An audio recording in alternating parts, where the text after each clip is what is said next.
In Greek mythology, a beautiful naiad nymph named Daphne captured the eye of Apollo, the god of light. Apollo made many advances toward Daphne, but she rejected him multiple times. Still, like a guy wearing a fedora on a mission, he wouldn't give up. He chased after her, which pushed Daphne to cry to her father, the river god, for help. In response, the river god used the power of metamorphosis to turn Daphne into a tree. It's believed that this bodily sacrifice was the only way Daphne could escape Apollo's aggressive advances. Though this is a story based on classic myth, it's not that far beyond truth. Indeed, there are cases in real life in which people can turn into trees. We're talking about an extremely rare condition known as tree man syndrome, which actually turns people into living, breathing pieces of bark. Tree man syndrome is a crude term given to a disease otherwise known as epidermal dysplasia verruciformis. This condition is not to be confused with stone man syndrome, though we do have a separate episode about that if you want to check it out. Rather, tree man syndrome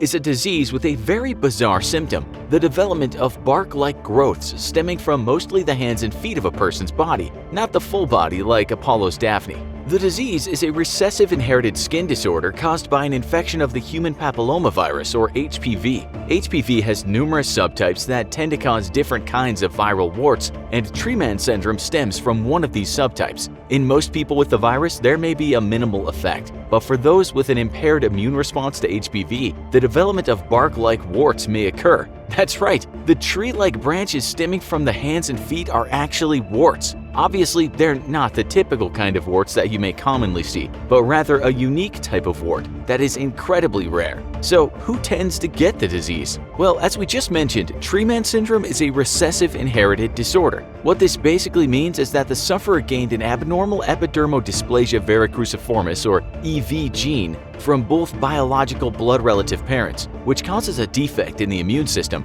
increasing one's susceptibility to HPV. The EV gene can also be caused by a mutation on chromosome 17. This particular mutation damages a cell's capacity to fight off HPV infections. The tree-like lesions usually begin to form and appear during childhood, persisting into adulthood. It's estimated that about 7.5% of cases first appear in infancy, 61.5% emerge in children around the ages of 5 through 11, and 22.5% of the cases start during puberty. It's a disease that impacts both males and females from people of all races and backgrounds. Though mainly genetic, EV can be acquired. Acquired EV tends to occur from HIV infection, organ transplantation, or a lymphoma. Though it's contagious, this lifelong disease only expresses itself in people whose bodies can't fight it off. For those who do get it, the warts can be incredibly painful, and the worst part is that there's no cure for it. Surgery has been used in cases in the past to remove the lesions, and it can be successful, but it offers only a temporary solution to the problem. This is because the bark-like lesions tend to grow back.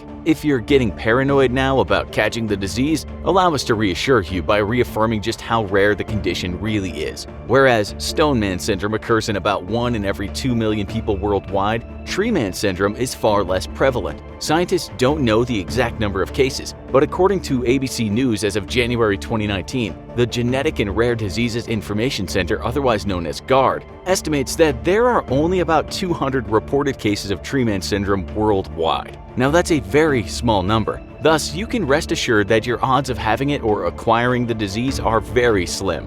Not convinced? Allow us to add some perspective to the situation, considering that there are around 7.7 billion people on the planet. With only a rough estimate of 200 reported cases of those with the condition, you have greater odds of being attacked by a shark than developing tree man syndrome. The odds of getting attacked by a shark in your lifetime, by the way, are roughly 1 in 3 to 4 million. And you are also more likely to die from fireworks, be struck by lightning, or see your grandma naked. Oh, the horror! That last one might be the worst. You clearly would not want to be one of the very few unfortunate people to get tree man syndrome. It's one impediment that can be incredibly frustrating and awful to contend with. One well-known case of tree man syndrome comes from a 28-year-old Bangladeshi man. He had multiple operations in 2016 and had to return for more surgery in early 2019. As you may imagine, the disease can be extremely burdensome. With the condition, the man could not perform simple tasks and needed help eating, drinking, and taking a shower. Imagine trying to play video games or trying to hold the leash to take your dog for a walk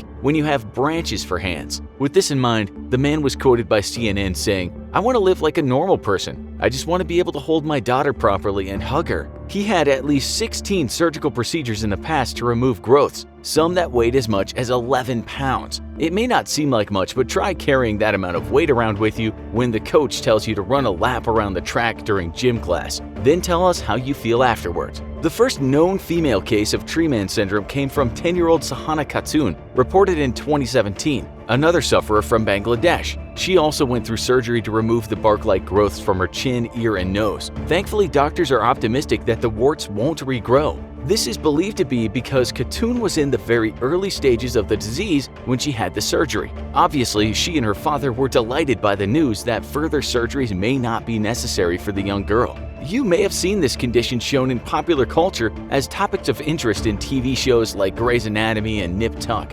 References in media have helped spread awareness about this rare, mysterious disease while expressing the difficulty that these sufferers have to endure. Activities like finding a good position to sleep in, walking, and even simply just moving properly are all made more challenging when you have branches for hands. Think of Edward Scissorhands, except far less dangerous because at least you're not walking around with hands possessing sharp, pointy things. Still, individuals suffering with the disease also have to deal with this incredibly heavy toll taken on their mental health and well-being. Consider the negative stigma associated with the disease. People who have it probably have to live with the awareness of their difference every day, witnessing the shocked and horrified faces of people walking by. It's enough to make anyone feel out of place and ashamed. With heightened awareness of the disease through media comes interest to explore more scientific research related to this and other rare diseases. Even though it's only impacting a very small portion of the population, it is important to consider the quality of life for those who are unfortunate enough to have it. After all, if it were you, you'd probably want scientists working to find a solution for you too. Research into rare diseases like tree man syndrome can also help further our overall understanding of biological and chemical mechanisms, while improving medical advances for other genetic disorders.